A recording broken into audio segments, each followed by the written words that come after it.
एजेंसियां जांच कर रही हैं उनके खिलाफ। श्री इमरान प्रतापगढ़ी। धन्यवाद सभापति महोदय,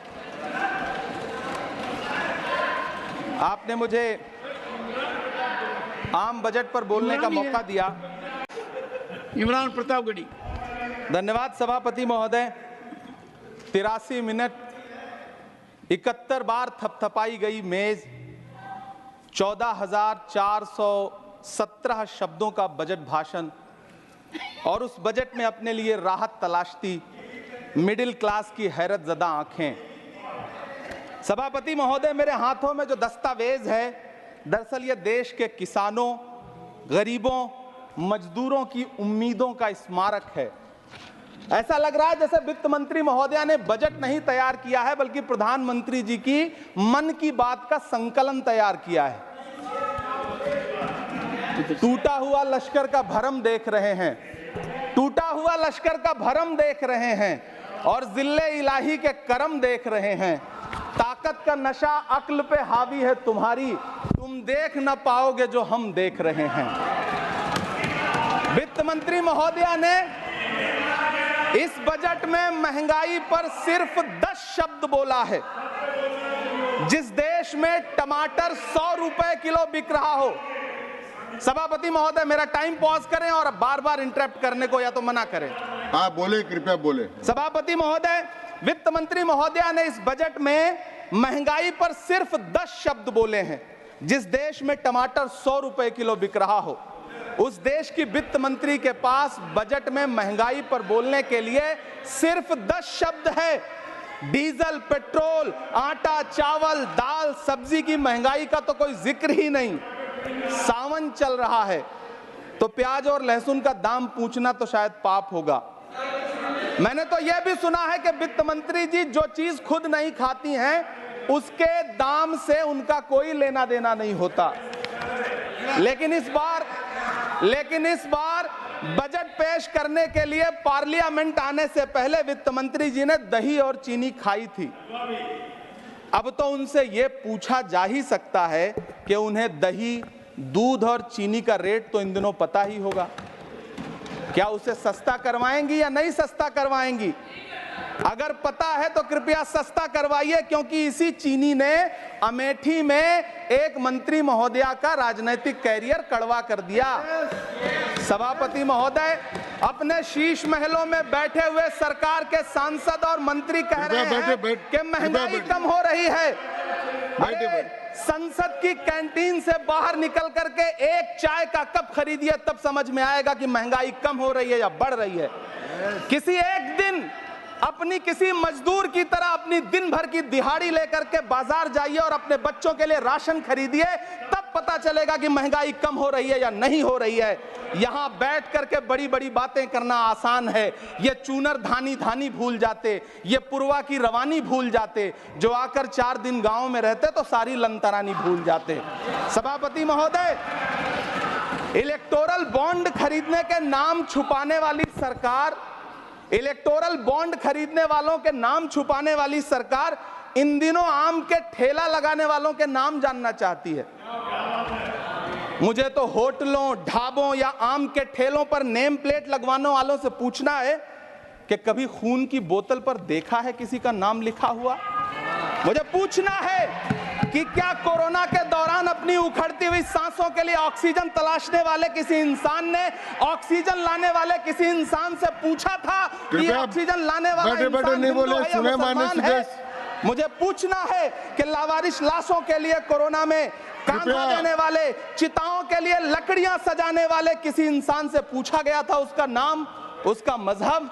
लेकिन इन दिनों पूछा जा रहा है। सभापति महोदय, अफसोस देश के प्रधानमंत्री जी ने कभी न टूटने वाली चुप्पी ओढ़ ली है। सभापति महोदय, जनता ने 63 सीटें कम क्या कर दी, ये सरकार तो अमृतकाल का नाम लेना ही भूल गई।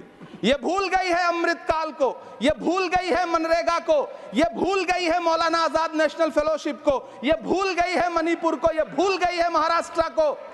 मुझे गर्व है कि मैं राज्यसभा में महाराष्ट्र का प्रतिनिधित्व करता हूं। महाराष्ट्र जो देश की आर्थिक राजधानी है, जो टोटल कॉर्पोरेट टैक्स टैक्स का 40%, इनकम टैक्स का 32% और जीएसटी का 20% इस देश को देता है, उस महाराष्ट्र के लिए इस बजट में एक शब्द नहीं है। आप बैठ जाए। सभापति महोदय, आखिर महाराष्ट्र से किस बात का बदला लिया जा रहा है? महाराष्ट्र में लोकसभा चुनाव में बाबा साहब अंबेडकर के संविधान को बचाने के लिए वोट क्या कर दिया? प्रधानमंत्री जी तो महाराष्ट्र से बदला लेने पर उतर आए। अब तो शायद उन्हें याद भी ना हो यवतमाल का वो दाभड़ी गांव जहां 20 मार्च 2014 को वो किसानों के साथ चाय पर चर्चा करने गए थे और उनकी किस्मत बदलने के सपने दिखाए थे। उसी यवतमाल में पिछले 6 महीने में 132 किसानों ने आत्महत्या की है। सभापति महोदय, महाराष्ट्र में हर महीने 209 किसान आत्महत्या कर रहे हैं। राज्य सरकार द्वारा सौंपा गया आंकड़ा बताता है कि 1 जनवरी से 31 मई के बीच 1046 किसानों ने आत्महत्या की है। लेकिन अफसोस, इस बजट में महाराष्ट्र के किसानों के लिए कुछ भी नहीं है। किसानों से चिढ़ी हुई सरकार ने बजट में किसानों के एमएसपी की लीगल गारंटी नहीं दी। लेकिन याद रखिएगा, जो किसान का नहीं वो हिंदुस्तान का नहीं। सभापति महोदय, मुझे वित्त मंत्री जी से पूछना है कि वो जो कुछ साल पहले 100 स्मार्ट सिटी बनाने का ढोल पीटा गया था, सुना है उस ढोल में पानी भर गया है, इसीलिए आपने उसका नाम बदल करके सिटीज ऑफ ग्रोथ हब्स रख दिया है। अच्छा है, नाम बदलने का खेल खेलते रहिए, आपकी कई सरकारें तो इसी वजह से चल रही हैं। इस सरकार को पढ़े लिखे लोगों से दिक्कत है सभापति महोदय, इसीलिए इस सरकार ने यूजीसी का बजट 66% कम कर दिया है। वाह री सरकार। सभापति महोदय, मैं वित्त मंत्री जी के संज्ञान में लाना चाहता हूं कि किशनगंज में एएमयू सेंटर के पास 224 एकड़ जमीन है। यूपीए सरकार ने सोनिया गांधी जी की अगुवाई में 136 करोड़ रुपए एएमयू किशनगंज सेंटर के लिए सेक्शन किए थे। लेकिन आपकी सरकार ने पिछले 10 साल में उस 136 करोड़ में से सिर्फ 10 करोड़ रुपया रिलीज किया है। 1.5 करोड़ की आबादी वाला सीमांचल बेहतर शिक्षा के लिए उस सेंटर की बाट जोह रहा है। मेरा आपसे सवाल है कि इस सेंटर का बाकी पैसा आप कब रिलीज करेंगे? मुझे उम्मीद है वित्त मंत्री महोदया जवाब जरूर देंगी। सीमांचल उसी बिहार में आता है जिसकी बैसाखी के सहारे आपकी सरकार चल रही है। वहां के लोगों को एम्स की जरूरत है। महानंदा और कोसी से होने वाली बाढ़ की तबाही को रोकने के लिए बांध बनाइए, सीमांचल के साथ सौतेला व्यवहार बंद करिए। इकोनॉमिक कॉरिडोर बनाने से किसी राज्य का विकास नहीं होगा, विकास होगा स्वास्थ्य और शिक्षा के बुनियादी मुद्दों के लिए बजट देने पर। सभापति महोदय, एक तरफ तो इस बजट में पीएम आवास योजना के तहत 3 करोड़ अतिरिक्त मकान देने की घोषणा है और दूसरी तरफ लखनऊ के अकबर नगर में 1280 वो मकान हैं जिन्हें रिवर फ्रंट बनाने के नाम पे बुलडोजर से जमींदोज कर दिया गया। सभापति महोदय, लोग चीखते रहे, बच्चे बिलखते रहे, वसुधैव कुटुंबकम का नारा लगाने वाली सरकार इंसानों के घरौंदे उजाड़ कर जश्न मना रही है। सभापति महोदय, मेरा बहुत भावुकता के साथ देश के प्रधानमंत्री से सवाल है कि इन उजड़ते हुए मकानों और बेघर होते हुए घरों को देख करके आपको नींद कैसे आती है, आप सो कैसे पाते हैं? मेरा सवाल है इस देश के प्रधानमंत्री से, या तो लोगों के घरौंदे उजाड़ना बंद करिए या फिर करोड़ों मकान बनाने की झूठी घोषणाएं करना बंद करिए। यह बजट झूठ का पुलिंदा है। यह बजट आपके पिछले साल के बजट का कट कॉपी पेस्ट है। यह बजट हमारे चुनावी घोषणा पत्र की नकल करने की एक बेईमान कोशिश है। लेकिन कहावत है ना कि नकल के लिए भी अकल चाहिए। मेरे हाथ में एक तरफ न्याय पत्र है जो हमारा है और दूसरी तरफ अन्याय पत्र है जो आपका है। इस सरकार को आलोचना सुनने की आदत नहीं है सभापति महोदय। जब आप इनसे सवाल पूछिए तो ये शांत रहिए, आप बताइए 70 साल में आपने क्या किया है। मैं तो इस सदन में कहना चाहता हूं सभापति महोदय कि हमसे 70 साल का हिसाब मांगने वालों, जो सरकार अपना चलाया हुआ 2000 का नोट 7 साल नहीं चला सकी, वो हमसे 70 साल का हिसाब मांगती है। सभापति महोदय, मैं अंत में आपसे यह कहना चाहता हूं, यह बजट बैसाखी पर टिकी हुई सरकार का कुर्सी बचाओ बजट है। इस बजट में राज्यों के साथ, किसानों के साथ, नौजवानों के साथ, महिलाओं के साथ, देश के मिडिल क्लास के साथ अन्याय किया गया है और इस अन्याय का खामियाजा आपको महाराष्ट्र, हरियाणा और झारखंड के चुनाव में भुगतना पड़ेगा।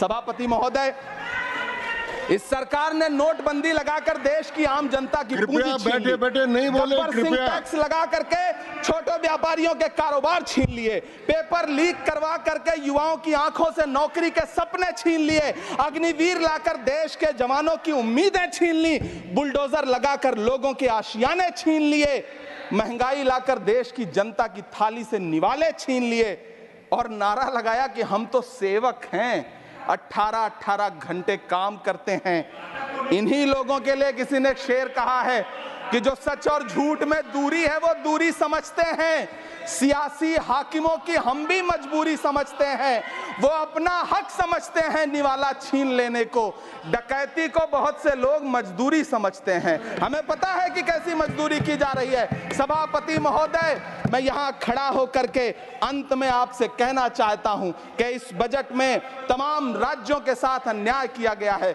इस बजट में युवाओं के साथ अन्याय किया गया है, महिलाओं के साथ अन्याय किया गया है और खास तौर से महाराष्ट्र के लिए कुछ नहीं रखा गया है। महाराष्ट्र बाढ़ से जूझ रहा है, पानी बरसने से वहां 1500 से ज्यादा लोग मारे गए हैं। उस शहर को, उस राज्य को 4000 करोड़ के पैकेज की जरूरत है ताकि जो फसलें बर्बाद हुई हैं लोगों को राहत दी जा सकी। लेकिन अफसोस इस बजट में महाराष्ट्र के लिए ऐसा कुछ भी नहीं है। मैं आखिर में यह कहना चाहता हूं कि पिछले 7 दिन से इस बजट का बड़ा ढिंडोरा पीटा जा रहा है, इसे महान बताया जा रहा है, लेकिन कौन महान बता रहा है? सत्ता पक्ष के लोग, उन्हें तो बताना ही है। क्योंकि मैं अवध क्षेत्र से आता हूं, प्रतापगढ़ से, नीरज भाई भी अवध और पूर्वांचल से आते हैं। वहां एक कहावत है कि बिटिया की तारीफ किसने की? बिटिया की महतारी ने, यानी कि बेटी की प्रशंसा किसने की? मां ने। तो इस बजट की तारीफ सत्ता पक्ष करे तो करेगा ही, लेकिन विपक्ष के एक भी सांसद से आप पूछिए कि क्या उसके राज्य को कुछ मिला है, तो वो ये कहेगा कि नहीं, कुछ भी नहीं मिला है। बहुत बहुत धन्यवाद सभापति महोदय, मुझे आम बजट पर अपनी राय रखने के लिए। धन्यवाद।